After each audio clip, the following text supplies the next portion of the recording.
En Radio Noticias, reflexiones del día. Hoy, como cada jueves, la reflexión del día llega con la voz y pluma del trabajador social Fernando Chapi Martínez.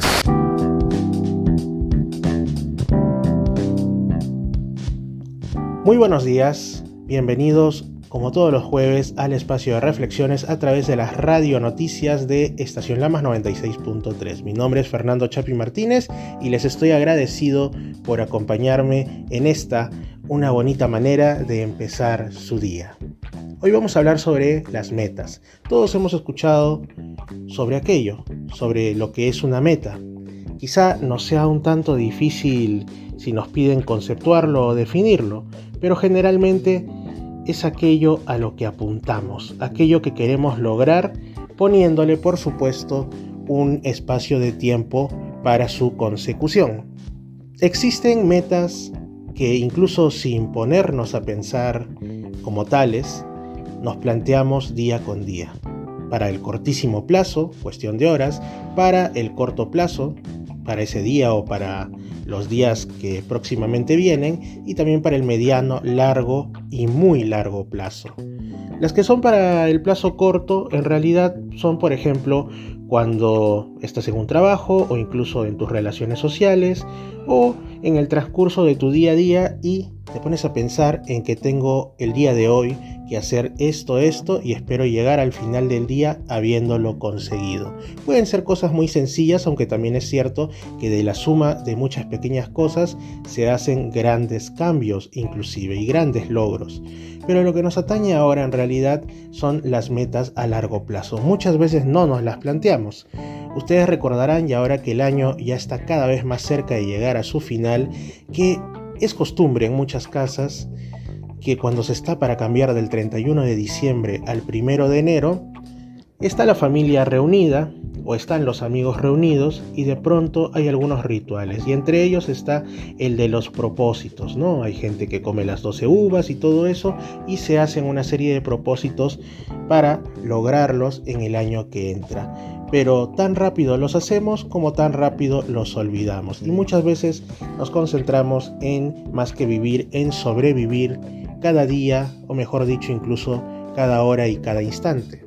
Esto es claramente entendible debido a los vaivenes, no solamente en, por ejemplo, la economía y la política local, sino también incluso en lo macro, en lo que ocurre en el mundo, en una sociedad que está en constante cambio y que incluso apunta hacia cambios que ya llegan al paradigma.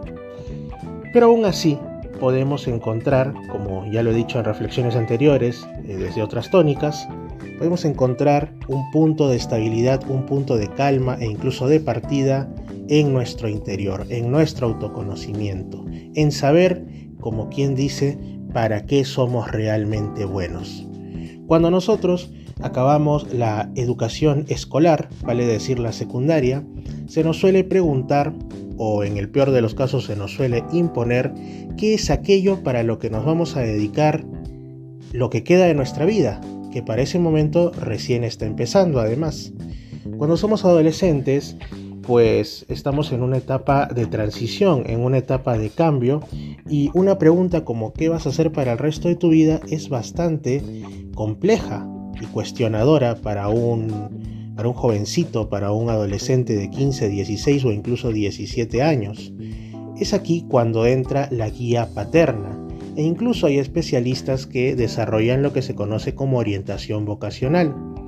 Esta parte principalmente de dos cuestiones, la interna y la externa. La interna, juzgo yo, es la más importante, porque parte de aquellos talentos que de por sí de manera innata o porque son en los que se te ha formado en la historia de vida que ya tienes hasta el momento, pues se te dan, como por ejemplo algunos pueden ser muy buenos para las manualidades, otros para las matemáticas o habrá quien incluso para las cuestiones escritas y literarias.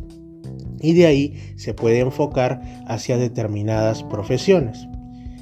Lo externo, por supuesto, tiene que ver con cosas más frías y hasta cierto punto signo de los tiempos, como es el tema de los ya mencionados cambios económicos y todo esto. Sin embargo, uno de los grandes errores es enfocar o obligar a la persona, sobre todo cuando es muy joven, a que asuma una profesión o una meta de vida que tenga que ver estrictamente con el factor económico. Países enteros se han ido al bote de la basura, literalmente hablando, con sus nuevas generaciones por forzar a esto. Vemos que en naciones ultra industrializadas y que tienen un amor casi lindando en la devoción hacia el éxito obligado, como las del este asiático, Japón, Corea del Sur y otras, tienen índices altísimos de depresión y de cosas aún peores ligadas a el exceso de competitividad en los jóvenes, a que se les exige que tienen que cumplir con ciertos patrones de logros y todo, y esto es ya algo a lo que se apunta también en otros países como el nuestro y que sería realmente dañino para la salud mental y en conjunto para la salud de la sociedad en todo aspecto si es que llegase.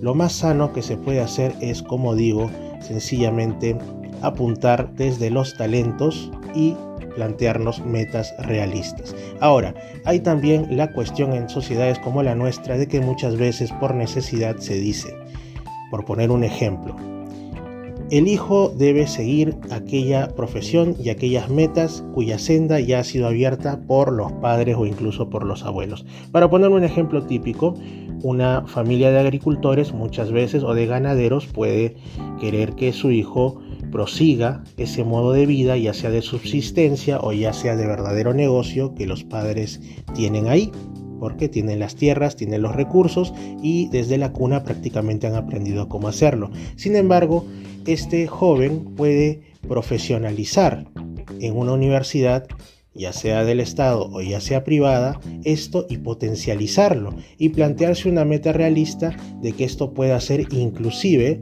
transferible para las nuevas generaciones que vayan después de él y por supuesto convertirse en una empresa familiar y no solo en agricultura de subsistencia.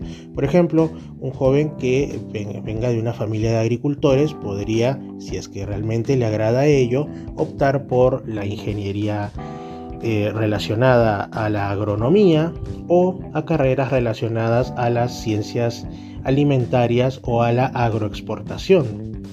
Una persona que, digamos, venga de un entorno en el que se valore mucho las cuestiones de dirigencia comunal o algo así, podría optar, por ejemplo, por carreras como el derecho o como las ciencias políticas.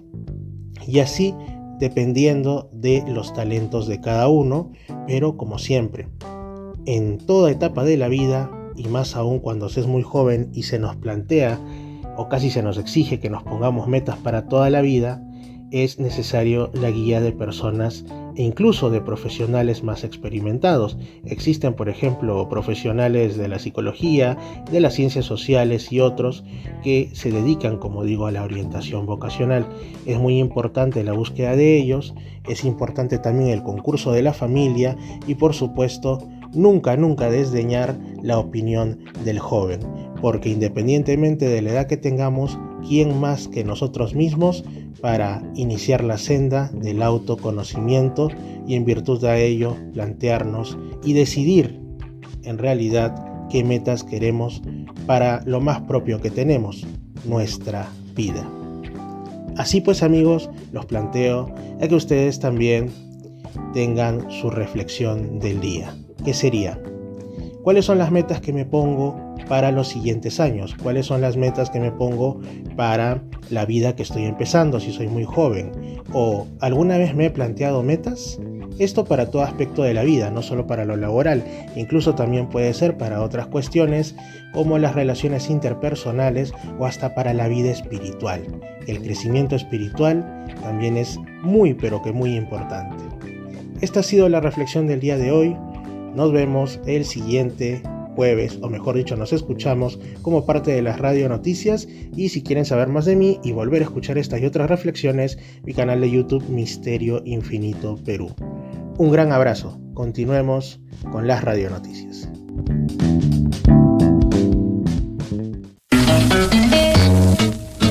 Feliz aniversario, Lamas.